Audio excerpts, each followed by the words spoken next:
E agora a gente fala sobre driblar aí as adversidades, né? Foi o que fez a equipe brasileira de enduro que participou do Mundial de Enduro Equestre na Itália no fim do mês passado. Para saber então como é que foi o desempenho desses atletas brasileiros, eu converso agora com o representante de Relações Públicas de Enduro da Confederação Brasileira de Hipismo, José Carlos Vasmar. Oi, José Carlos, bom dia, bem-vindo aqui ao nosso Bem da Terra.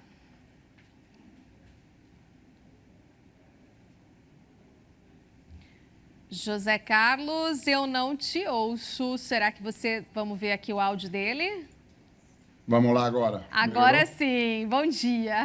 Erro meu. Erro meu porque eu estava escutando e não queria atrapalhar a outra entrevista. Desculpe. Imagina, Tudo bom bem? dia, tudo jóia. E a participação dos atletas brasileiros, como é que foi, hein? Foi espetacular. A gente, com todas as adversidades que nós tivemos aí, porque desde 2012 o Brasil não pode exportar cavalos diretamente para a Europa por conta dos casos de mormo que tiveram no Brasil. Então, a nossa estrada para chegar lá é sempre mais longa, né? Alguns cavalos saem daqui, tem que ir para os Estados Unidos ou para o Uruguai, onde eles fazem um período de residência para se tornar sanitariamente ou americanos ou uruguaios, e somente daí é que eles podem ir para a Europa. Então, é um projeto que começa... Na verdade, não começa com um projeto muito longo, mas o projeto da viagem é um projeto que você tem que fazer com 8, 9 meses de antecipação da prova. Então, você imagina que como tudo que acontece na agricultura, né? A gente arrisca também da nossa maneira, porque tem que dar tudo certo. O cavalo não pode mancar, não pode mancar durante o período de treinamento, o cavalo não pode ter nenhuma adversidade. E chegamos na Itália, já tinha alguns cavalos que estavam há mais de ano na Itália, e outros chegaram uma semana antes. E o desempenho foi espetacular. Nós tivemos 3 cavaleiros que chegaram no top 10, né, que a gente chama de top 10, que são os 10 primeiros colocados, e nós somos vice-campeões mundiais por equipe, só perdendo da Espanha, e por muito pouco nós não ganhamos a medalha de ouro, muito pouco mesmo. No primeiro anel, que o enduro é feito com anéis de aproximadamente de 30 a 40 quilômetros, onde você volta para a base para o cavalo poder continuar. Os nossos 3 cavaleiros se perderam por 6 minutos. Então, se você somar 6 minutos vezes 3, dava 18 minutos. E nós chegamos a 3 minutos da ponta. Então, realmente, a gente poderia ter ganho a medalha de ouro, né? Esse é um projeto que começou há 30 anos atrás, desde que o Enduro se iniciou aqui no Brasil, e a gente realmente vinha lutando para isso acontecer, e dessa vez deu tudo certo.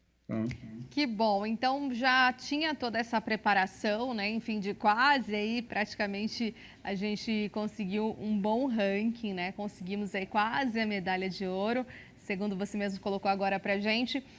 Como é que funcionam essas fases de preparação, né? Você falou desses 8, 9 meses, então tem realmente a questão do Uruguai, os Estados Unidos, para realmente passar por lá, ir competir. E em relação, por exemplo, a esse dia a dia, né, desses atletas, né? E eu queria saber dos nomes aí desses competidores que fizeram bonito por lá também.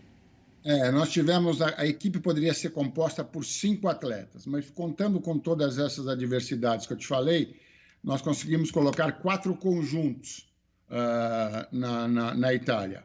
Foi o Rodrigo Barreto, que ele teve um cavalo desclassificado no primeiro anel, foi o único dos nossos 4 cavaleiros que foi desclassificado. O cavalo dele mancou no primeiro anel, então, como eu te disse, o cavalo faz um anel, se ele tem algum problema, ele é retirado da prova.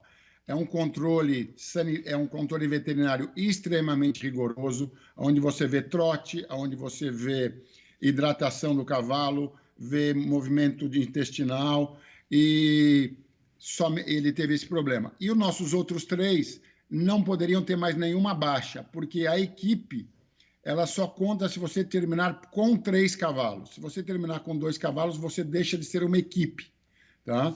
Então, você tem 5 cavalos inscritos por equipe e, no mínimo, 3 desses têm que terminar. Então, eram 6 anéis, no primeiro anel a gente já teve uma desclassificação. Então você imagina o que foi o nervosismo de ter, durante mais cinco controles veterinários, que nossos cavalos passassem de acordo. E a nossa equipe fez uma prova completamente de chegada. A gente veio ganhando posições no decorrer da prova, tá? E os 3 cavaleiros andaram a prova inteira juntos. Isso foi uma tática nossa da equipe, para que os cavalos que já se conhecessem ficassem mais acomodados e mais tranquilos. Eles andaram 160 quilômetros, os 3 cavaleiros completamente juntos, e a gente foi eliminando, no decorrer da prova, nós fomos passando outros concorrentes, e foi espetacular, realmente foi algo inédito. Nenhuma modalidade hípica do Brasil já havia sido vice-campeão mundial, e o enduro é a primeira modalidade hípica que trouxe isso para o Brasil. Tá? Nunca a gente teve no campeonato mundial nenhuma vez. Já fomos campeões olímpicos com o Rodrigo Pessoa no salto, mas no campeonato mundial é a primeira vez que a gente tinha medalha de prata. Perfeito, então. Muito obrigada por sua entrevista aqui com a gente. Até uma próxima oportunidade. Parabéns aí aos atletas brasileiros. Eu que agradeço. Muito obrigado a vocês. Tchau, tchau.